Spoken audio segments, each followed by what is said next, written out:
Dennis Lim, co-CEO and portfolio manager at Templeton Emerging Markets Group, joins us now from Singapore. Dennis, hi, morning. Equities as an asset class has outperformed year to date. Do you expect the continuing in the rest of the year as well? Yes, we think so. Reason being the amount of liquidity that's been created around the world.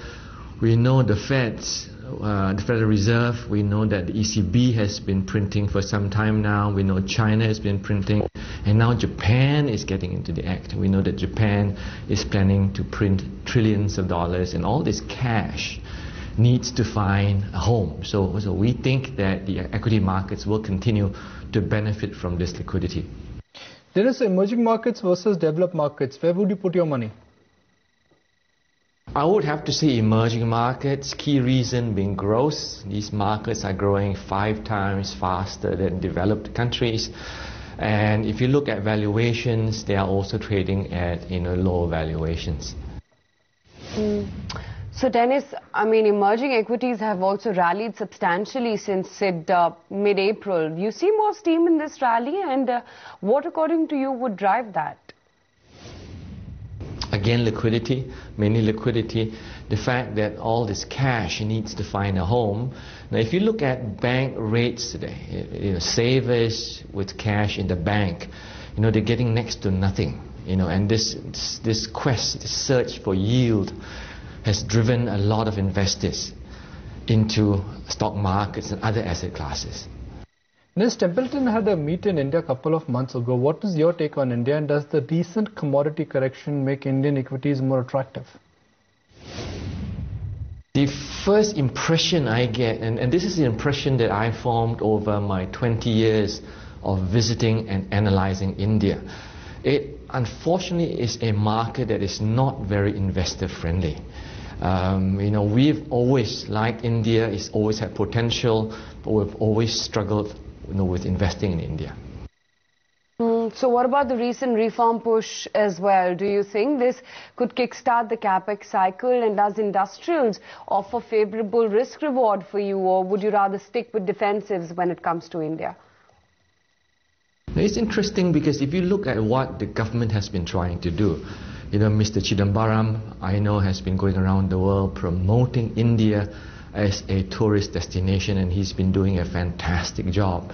But as investors, when we try to bring funds into India to invest, the bureaucrats unfortunately make it so difficult for us to deploy the cash. So, the reforms, I think, needs to go much further and deeper.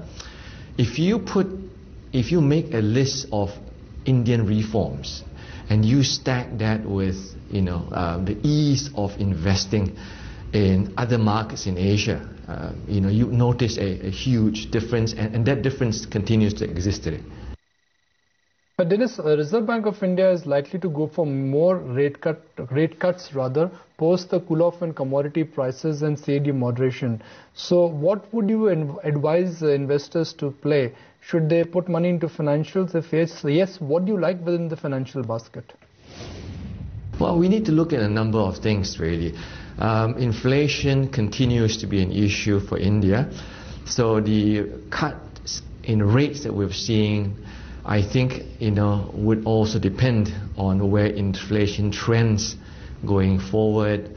I think the politics, we've got to be careful about as well. So a number of factors that we need to, to be cognizant of, in deciding whether these cuts, will propel markets in the medium to long term. But you have a substantial exposure to Indian IT as well in your fund portfolio. Which of the stocks do you like in there?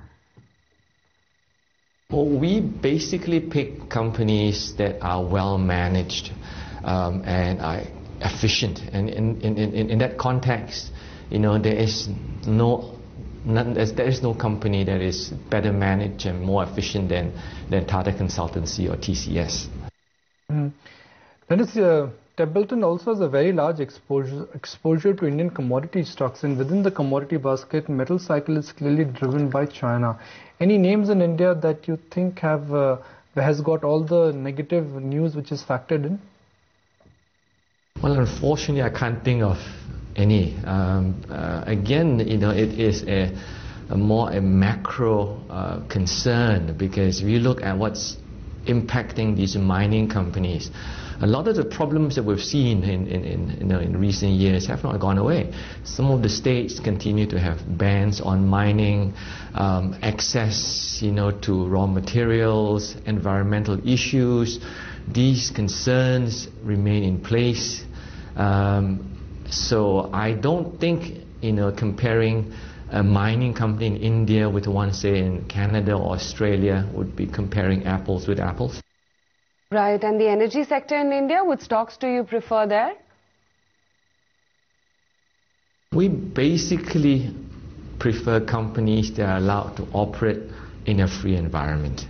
And, unfortunately in India, that environment is not as free as we would like it to be. This subsidy issue, I think, needs to be resolved. This has got huge implications for the budget as well. So we nibble at the energy sector, but we are not big players in it. Dennis, so where do you see froth in India? Well, if you look at a 5-year chart of the Indian market, the one thing that strikes you is that the market hasn't really gone anywhere in the last 5 years. We are up, I don't know, maybe 15-20% in 5 years. And if you compare this with other markets, like Indonesia and Thailand and elsewhere that's done well, I don't see froth in India. If anything, I see opportunity. So in the recent survey, investors in India, they expected average rate of return on their investments by about almost 15%. Do you think this is achievable? I think it's achievable, but I think investors have to be very particular in what they choose to invest in. There are areas that we are concerned about. There are also some very good companies in India. So if you build a portfolio of good stocks, the 15% clearly is achievable.